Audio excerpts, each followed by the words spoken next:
Students, this sixth unit is a solid state. I already given the introduction to this. Now I explain about the classifications of solids. Okay, they can divide it into the crystalline solids and amorphous solids.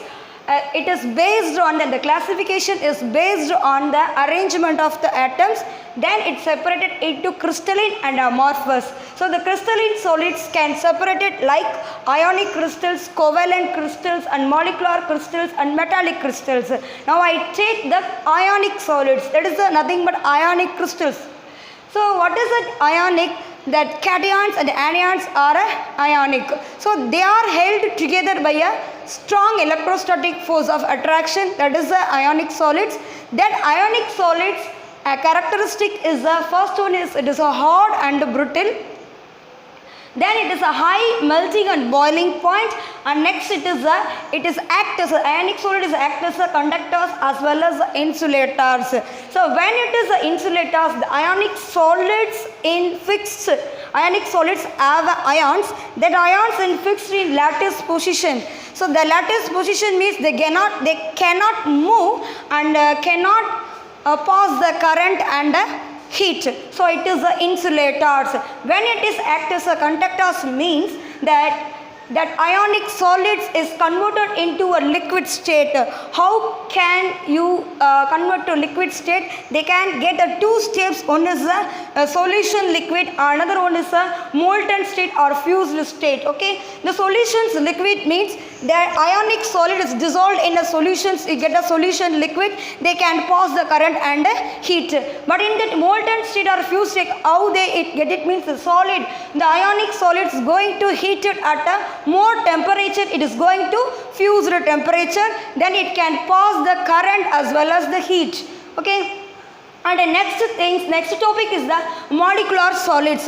Molecular solids, that there are three molecular solids is the non-polar, polar and hydrogen bonding, and that here the constituents is that molecules, but in that ionic solids the constituents are atoms, but that molecular solids constituent is all are molecules. Okay, so bonding forces are in that non-polar is the London forces, and polar have a dipole interactions, and hydrogen bondings have a hydrogen bonding. And then it's conductivity. Next is the conductivity. So both three of them having insulators is act as the insulators.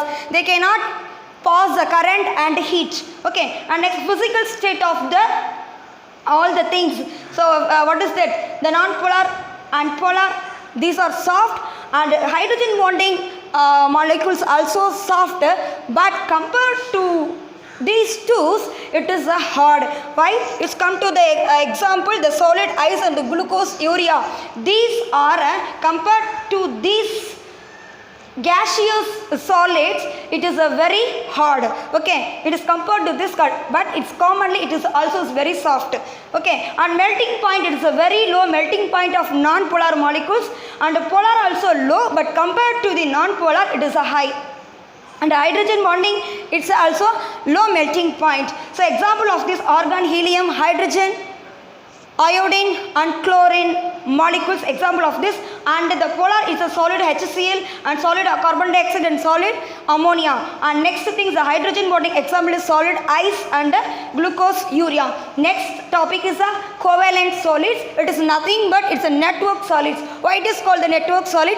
That constituent is the atoms. The so many atoms are present there, so their atoms are held together by the strong forces, that is a covalent bonding, so that is looking like a network behavior. Now I will show this. So that is the network solids of a covalent bond. Is it clear? Okay. So constituent is the atoms, and the bonding is a covalent bonding, and the physical nature is very hot, and electrical conductivity are insulators. They cannot pass the current and the heat. Okay, and next is the melting point is very high, and example of silicon dioxide and silicon carbide. The silicon dioxide is nothing but quartz, and silicon carbide is nothing but diamond. Okay, and next is the metallic solids. What is the constituents particles of metallic solid is a positive ions is surrounded by the electrons, and bonding is a metallic bonding, and hard and brittle, it is a very brightness of these physical nature, and conductivity is the conductors present in the solid as well as in the molten state. Okay, and melting point is high. And what is the example of this metallic solid is the metals are copper, iron, zinc and mercury, and alloys also. So combinations of the copper and silver. Okay, thank you students.